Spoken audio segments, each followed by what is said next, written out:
मोदी सरकार ने ईद के बाद वक्फ संशोधन विधेयक को संसद में पेश करने का फैसला किया है। रमजान के मद्देनजर ईद के बाद संसद में इस विधेयक पर चर्चा होगी। सरकार का दावा है कि ये विधेयक मुस्लिम समाज, खासकर गरीब और वंचित वर्ग के लिए फायदेमंद होगा। लेकिन संसद में पेश होने से पहले सड़क पर वक्फ संशोधन विधेयक को लेकर काफी हंगामा देखने को मिला। All India Muslim personal law board ने सोमवार को जंतर मंतर पर विरोध प्रदर्शन किया, जिसमें कई विपक्ष के सांसद भी शामिल हुए। संसद से पहले सड़क पर सांसदों को सियासत की जरूरत क्यों पड़ी, ये जानेंगे। पहले आपको बता दें कि प्रोटेस्ट का आयोजन करने वाले all India Muslim personal law board के अध्यक्ष ने क्या कहा। मुस्लिम पर्सनल लॉ बोर्ड ने देश के मुसलमानों को जगाने का काम किया है। हमारी ये लड़ाई सिर्फ वक्फ के बचाव की ही नहीं, संविधान को बचाने, जुल्म और नाइंसाफी के खिलाफ लड़ाई है। इस लड़ाई को लंबे समय तक लड़ेंगे। जोर जबरदस्ती से कानून पारित होता है तो उसी अंदाज में जवाब दिया जाएगा। इस विरोध प्रदर्शन पर विपक्षी सांसदों ने क्या कहा, ये भी हम आपको दिखाते हैं। हमारा काम विरोध करना है क्योंकि ये अनकॉन्स्टिट्यूशनल है। ये बिल वक्फ की जायदाद को बचाने के लिए, एनक्रोचर्स को निकालने के लिए नहीं, ना उसकी इनकम को बढ़ाने के लिए, बल्कि वक्फ की जायदादों को ख़त्म करने के लिए, मुसलमानों से उनकी मस्जिदें, दरगाहें, खानखाहें, कब्रस्तान को छीनने के लिए इस तरह का प्रोविजन उसमें रखा गया है। तो इनकी नीयत खराब है और ये चाहते हैं कि देश में और दूरियां बढ़े दो बड़े समुदायों में। तो इसका विरोध, क्योंकि संख्या बल तो है बीजेपी। अरे हाँ, देखिए, हम तो ये कह रहे हैं कि हम विरोध करेंगे।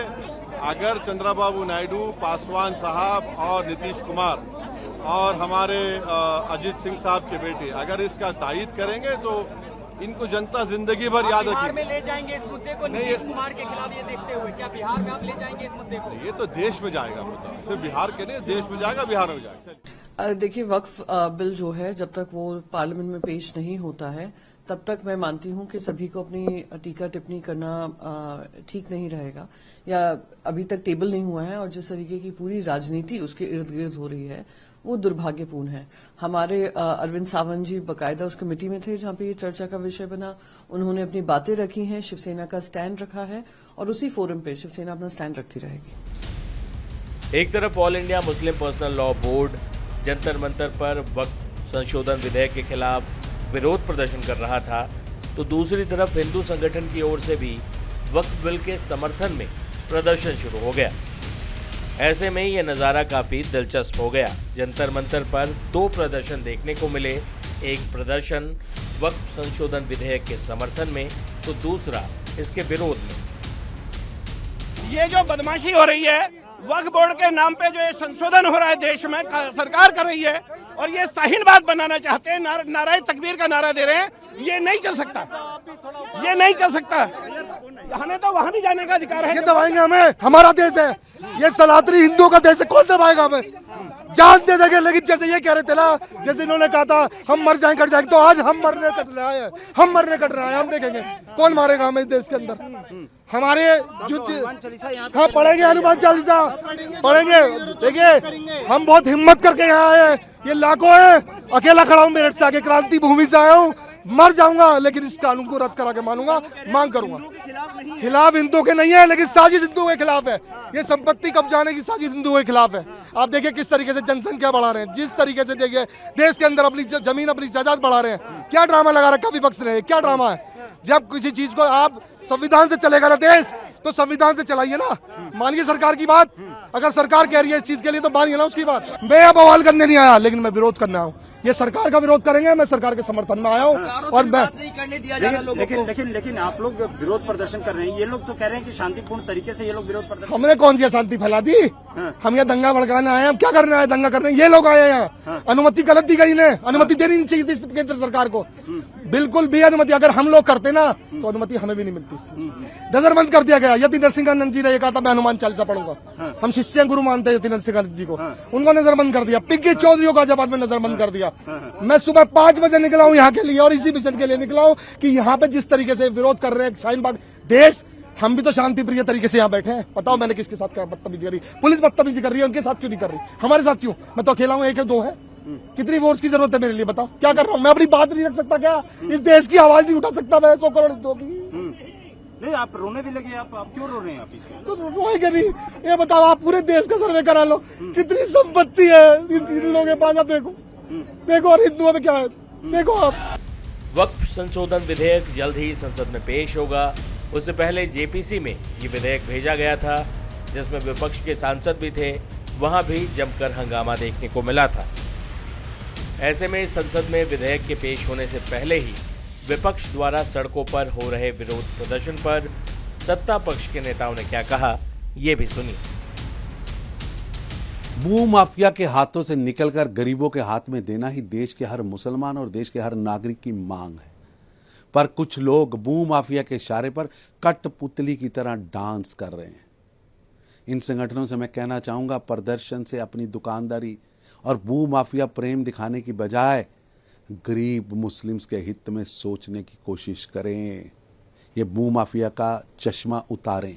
देखिए, वक्फ एक बहाना है, देश में दंगे भड़काना है, आग लगाना है, वोट बैंक की दुकान चलाना है, और यही इनका फसाना है। जो वोट बैंक की दुकान चलाते हैं, चाहे वो AIMPLB जैसी तंजीमें हो या इसे सपोर्ट देने वाले राजनीतिक इसके आका कांग्रेस, तृणमूल कांग्रेस, समाजवादी पार्टी, MIM, ये लगातार वक्फ के नाम पर मुस्लिम समाज को भड़काने की कोशिश कर रहे हैं। पहले ये कहते थे CA आएगा, नागरिकता छिन जाएगी, एक की नागरिकता नहीं छिनी। अब कहते हैं वक्फ आएगा, जमीनें और मस्जिदें छिन जाएगी। ऐसा कुछ नहीं होने वाला। वक्फ के संशोधन की बात तो खुद मुसलमानों ने की है, पर इसको हिंदू मुसलमान बनाने की कोशिश समाजवादी पार्टी, कांग्रेस, तृणमूल कांग्रेस कर रही है। लोगों को शाहीन बाग देश में बनाने की जो है उकसाने की कोशिश कर रही है। ये दिखाता है कि केवल और केवल वोट बैंक के लिए इस देश में संविधान की बात करने वाले लोग कैसे शरिया फर्स्ट अपनाते हैं। मैं सिर्फ इतना पूछना चाहता हूँ कि क्या संविधान ने जैन समाज, क्रिश्चियन समाज, ईसाई समाज को वक्फ जैसे अधिकार दिए हैं? क्यों केवल वक्फ के पास ही असीमित ताकत होनी चाहिए ग्रैबिंग की? कभी पार्लियामेंट क्लेम कर लिया, कभी महाकुंभ क्लेम कर लिया, कभी किसानों की जमीन क्लेम कर ली, और कांग्रेस पार्टी, तृणमूल कांग्रेस, समाजवादी, MIM इस पर कुछ नहीं बोलेगी। इस पूरे मामले पर मुस्लिम स्कॉलर चौधरी इब्राहिम हुसैन कुछ बेहद जरूरी बातें बता रहे हैं। वक्फ संशोधन बिल को लेकर के इमरान मसूद, ओवैसी या जमीयत उलमाए हिंद मुस्लिम पर्सनल लॉ बोर्ड ये जो कह रहे हैं कि 1995 का एक्ट रहना चाहिए था, अगर उसमें संशोधन करना था तो उसमें कुछ करते, और लेकिन अब सरकार पर निशाना साध रहे हैं कि वो बर्बाद कर देगी वक्फी ज़मीनों को। तो मैं इनके बयान का पूर्ण रूप से खंडन करता हूं, क्योंकि ये वो लोग हैं कि जिन माफियाओं ने ज़मीनें कब्जा रखी हैं, ये लोग उनसे मिले हुए हैं और इनके पास भी वक्त की ज़मीनें कब्जाए भी हैं। तो जो 1995 का वक्फ एक्ट है वो सही इसलिए नहीं है क्योंकि आज की तारीख में अगर उठा के आप देखेंगे तो तमाम माफियाओं ने कब्जे कर लिए ज़मीन पर। कोई ज़मीन कहीं दिखा दीजिए आप खाली मिल जाए, या किसी गरीब, यतीम, मिस्कीन का जो उसमें हक निकलता है वो उस पर काबिज हो या उसे फ़ायदा पहुंच रहा हो। तो इसलिए 1995 का एक्ट नाकारा है, उसको वो कोई काम नहीं कर रहा। तो हम ऐसे लोगों की पुरजोर मुखालफत करते हैं कि जो माफियाओं को मजबूत और ताकत देने का काम कर रहे हैं। सरकार जो बिल लाई है वो उससे जो गरीब और यतीम मिस्कीन हैं उन्हें न्याय मिलेगा और उनका हक मिलेगा। केशव प्रसाद मौर्य ने जो बयान दिया है कि जो वक्फ संशोधन बिल है वो मुसलमानों के गरीब तबके के हित में, मैं इस बयान से पूर्ण रूप से सहमत हूँ, क्योंकि जो लोग इसका विरोध कर रहे हैं, चाहे असदुद्दीन ओवैसी हो, चाहे जमीयत उलमाए हिंद हो या मुस्लिम पर्सनल लॉ बोर्ड हो, तो ये सिर्फ काम कर रहे हैं माफियाओं को मजबूती और ताकत देने का। तो जो केशव प्रसाद मौर्य का बयान है मेरे ख्याल से बिल्कुल सही बयान है, और कि हम जिस तरह से देखते आ रहे हैं कि इस संशोधन बिल से पहले अभी जो हालात वक्त प्रॉपर्टी के हैं कि तमाम प्रॉपर्टी माफियाओं ने कब्जे में कर ली और गरीब और यतीम को कोई उसका लाभ नहीं हो रहा।